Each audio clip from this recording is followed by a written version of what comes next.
มังเอิญสำเนียงดาวสวัสดีทุกคนครับไก่เราต้องมาเอาเมาทั้งเมาทั้งกินไก่แล้วใกล้มาหัวนะใกล้มาหัวกล้นไหนจอแต่ตาตีไหนจอตัวไรเนี่ยจะได้ที่วันเอาไม่เขาก็ได้เครื่องบอกได้ที่เราชอบใหญ่นะอย่าได้เมาแซ่ที่สลายคงอยู่นะวันนี้ซ่อมบ้านต่อเติมบ้านอยู่ครับไม่โทรมาเจาะอะไรนะเจาะปูนอยู่ก็เลยเสียงดังไม่รู้ว่าได้ยินหรือเปล่านะมากินข้าวด้วยกันครับเหมือนเดิมเลยครับแกงใบกระเจี๊ยบครับวันนี้แซ่บๆเลยครับอย่างเดียวเลยครับกินกับหมูสามชั้นทอดน้ำปลาเมื่อวันที่แควะเจ็บเราต้องโลๆนะเมื่อกี้เชียร์แควะเจ็บก็ชุนกลอยแผนนะชุนกลอยปวดเท้าแผนกันมันแปลว่าเชียร์ได้ปลาเร่เราต้องเย็นนะเลยเพื่อนสปอร์ตกับตั้งตัวหนกๆแล้วไปเดินไลน์ได้แชร์มาต่อนะฝากกดไลค์กดแชร์ด้วยนะครับเพื่อนง่ายๆเลยครับมาตักใส่เลยครับร้อนๆเลยครับพุ่งลงจากหม้อนะต่อป้าเราได้เจอหมายใช่มากระดาษเจ็บจากเล่ากระดาษอะการทำเนาได้เฉยมือเดต้าแต่คุยกับเตาหนูนะชิมก่อน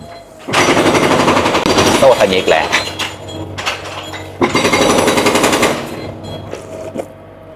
อ้าวอร่อยรสชาติเปรี้ยวกลมกล่อมดีครับ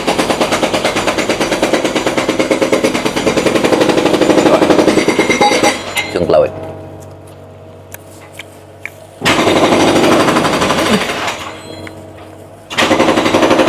เป็นเมนูง่ายๆแต่อร่อยทอดแล้วนะใส่เอ็มครับพริกเขียวเนี่ยก็ตัวนี้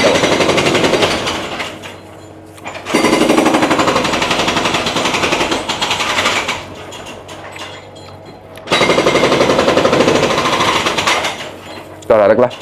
ทำโตโตหมอกโตโตตันแล้วนะ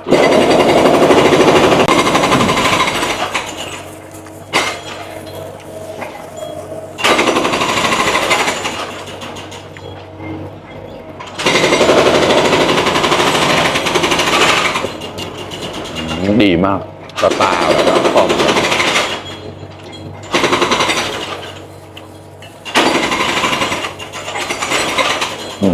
เลือกร้อยชิ้นตัวเนี่ยอยากกินเผ็ดๆใส่พริกป่น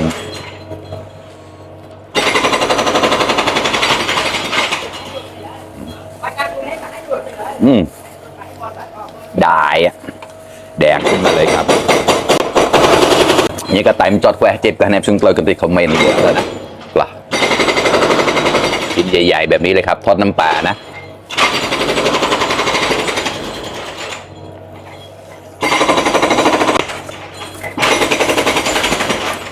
อร่อย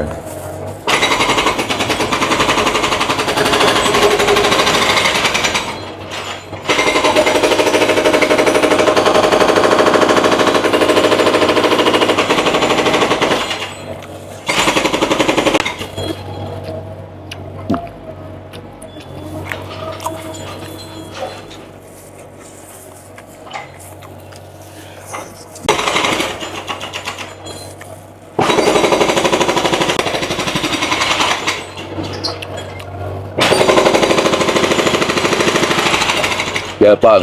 จำฮือตัวเรนมาเลย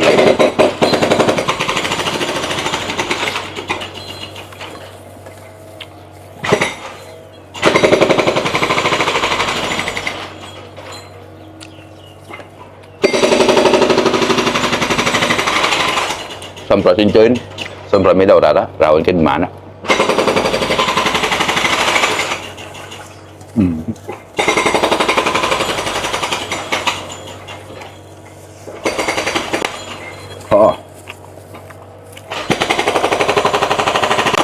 ส่วนมากคนมอนเราแกงกระเจี๊ยบนี่คือที่สุดแล้วนะอร่อยเป็นเมนูประจำชาติก็ว่าได้นะตาบะเมนูประจำชาติมอวันเดียนะ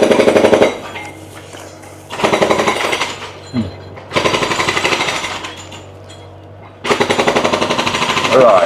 รสชาติดีมาก